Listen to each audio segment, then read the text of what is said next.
Radio சிட்டியின் பக்தி studio. இன்னைக்கு ஒரு சின்ன கதை தான் பேச போறோம். ஒரு குருவும் சீடனும் அடர்ந்த காட்டுக்கு நடுவில் நடந்து போயிட்டு இருக்காங்க. அந்த காட்டு வழியா வேற ஒரு இடத்துக்கு போயிட்டு இருக்காங்க. இரவு நேரம் நெருங்கிட்டே வருது. ரொம்ப இருட்டின உடனே இதுக்கப்புறமா நடக்க முடியாதுங்கிறதுனால ஒரு மரத்துக்கு கீழே உறங்கிட்டு காலையில எழுந்திரிச்சு மறுபடியும் நம்ம இந்த நடை பயணத்தை தொடரலாம் அப்படின்னு முடிவு பண்ணி ஒரு மரத்தை தேர்ந்தெடுத்து அதுக்கு அடியில உறங்குறாங்க. மறுநாள் பொழுது விடிஞ்ச உடனே குருவும் சீடனும் பக்கத்துல இருந்த ஆத்துல போய் குளிக்கிறாங்க.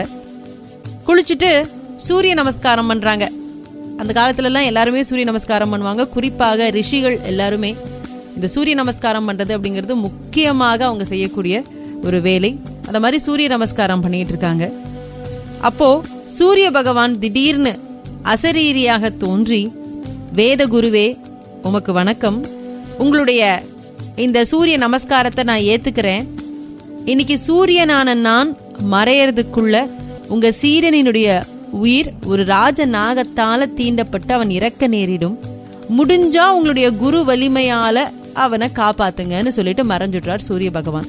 குருவும் சூரியனை நமஸ்காரம் பண்ணிட்டு சீடனை கவலையோட பாக்குறார். ரெண்டு பேரும் கொஞ்சம் பழங்களை எல்லாம் பறிச்சு சாப்பிட்றாங்க. பசிக்குமே சாப்பிட்றாங்க.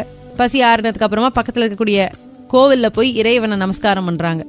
அதுக்கப்புறமா ஊரை தாண்டி காடு வழியா மறுபடியும் அடுத்த காடு வழியாக நடந்து போறாங்க. ரெண்டு பேருக்கும் மறுபடியும் களைப்பாயிடுது. அதனால ஒரு மரத்தடியில உட்காந்து கண் அசந்த உடனே தூங்கிடுறாங்க.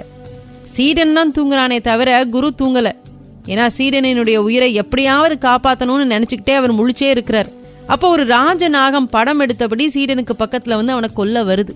அப்ப இந்த குரு பாக்குறாரு. அவருக்கு ஆஹா, சூரிய பகவான் சொன்ன மாதிரியே ஆயிடுச்சே அப்படின்னு பதைக்கிறார். உடனே ராஜநாகமே நில் அப்படின்னு ஆணையிடுறார். ராஜநாகமும் அந்த குருவினுடைய வார்த்தைக்கு கட்டுப்பட்டு நிக்குது. குரு ராஜநாகத்தை பார்த்து, நீ என்னுடைய சீடனினுடைய உயிரை எடுக்கவே வந்திருக்க, அது எனக்கு தெரியும். ஆனா குரு பக்தி மிகுந்த சீடனை காப்பாத்துறதுங்கிறதும் ஒரு குருவினுடைய கடமை. அதனால என்னுடைய சீடனினுடைய உயிரை நீ எடுத்துட்டு போறதுக்கு நான் அனுமதிக்க மாட்டேன்னு சொல்றார். சிஷ்யனினுடைய உயிரை எப்படி காப்பாத்த போறோமோங்கிற எண்ணத்துல அவர் முழிச்சுதான் இருக்கிறார். சூரிய பகவான் சொன்ன மாதிரி ஒரு ராஜநாகம் வந்து சீடனை கொத்த வந்த உடனே இந்த குரு சொல்றார், ராஜநாகமே கொஞ்சம் நில்லு, நீ உன்னுடைய கடமையை செய்ய வந்திருக்க, ஆனா ஒரு குருவாக நான் அவனுடைய உயிரை காப்பாற்றணும், அதனால உன்னை அவனை கொல்றதுக்கு அனுமதிக்க மாட்டேன் அப்படின்னு சொல்றார்.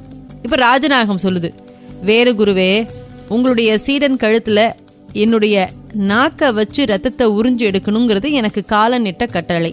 எல்லாம் தெரிஞ்ச நீங்களே என்னுடைய கடமையை செய்ய விடாம இப்படி தடுத்து என்னை நிறுத்தலாமான்னு முறையிடுது. உடனே குரு சொல்றாரு, அப்படின்னா என் சீடனினுடைய ரத்தத்தை உறிஞ்சணுங்கிறது தானே என்னுடைய காலநிட்ட கட்டளை.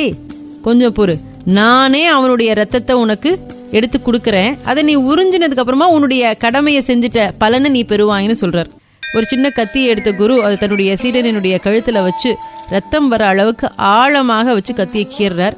கழுத்துல வந்து கூர்மையா ஏதோ கீறத பார்த்த சீடன் கண் ஒழிச்சு பாக்குறான். குரு தன் கழுத்துல கத்தியை வச்சு கீறத உணர்ந்து கண்மூடி கொஞ்சம் கூட அசையாம படுத்தபடியே இருக்கிறான்.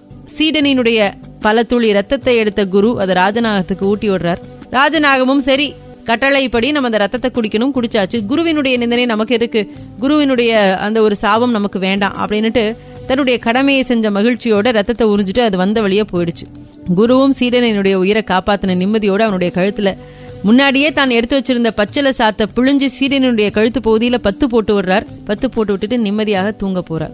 கொஞ்ச நேரம் ரெண்டு பேரும் நல்ல களைப்பு தீர உறங்கினாங்க. அப்புறம் ரெண்டு பேரும் எழுந்திரிச்சு உட்காந்து பேச ஆரம்பிக்கிறாங்க. அப்போ தன்னுடைய கழுத்துல பத்து இருக்கிறத தொட்டு பார்த்த சீடன், சரி குருவே, நம்ம கிளம்பலாமா, எழுந்திருந்து நடை பயணத்தை தொடரலாமான்னு கேட்கிறான். அப்ப குரு புன்னகையோட கேட்கிறாரு, நீ கொஞ்ச நேரத்துக்கு முன்னாடி தூங்கும் போது உன்னுடைய கழுத்துல நான் கத்தி வச்சப்போ நீ என்ன நினைச்சேன்னு கேட்கிறாரு. உனக்கு பயமா அதுவும் இல்லையான்னு அவர் சிரிச்சுக்கிட்டே கேட்கிறாரு. உடனே சீடன் சொல்றான், குருவே, என்னுடைய கழுத்துல ஏதோ ஊர்றத நான் உணர்ந்தேன். விழிச்சும் பார்த்தேன், கையில கத்தியோட நீங்க என்னுடைய கழுத்தை அறுக்கிறத உணர்ந்தேன். ஆனா என்னுடைய குருநாதராக இருக்கக்கூடிய நீங்க எனக்கு எந்த கெடுதலும் செய்ய மாட்டீங்கிறது எனக்கு தெரியும். அதனாலதான் நிம்மதியா நான் உறங்கினேன்னு சொல்றான்.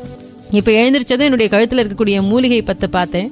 என்னுடைய குருநாதராகிய உங்களுக்கு என்னுடைய ஊன் உயிர் உள்ளம் எல்லாம் அர்ப்பணம்ங்கிறதுனால எனக்கு அதுல எந்த விதமான ஒரு கவலையும் கிடையாதுன்னுட்டு குரு மேல தனக்கு இருக்கக்கூடிய அந்த நம்பிக்கையை அவன் தன்னுடைய வார்த்தையால விவரிச்சான். குருவுக்கு அப்படியே கண்ணுல இருந்து கண்ணீர் பெருகுது. ரெண்டு பேரும் எழுந்திரிச்சு நடக்கிறாங்க.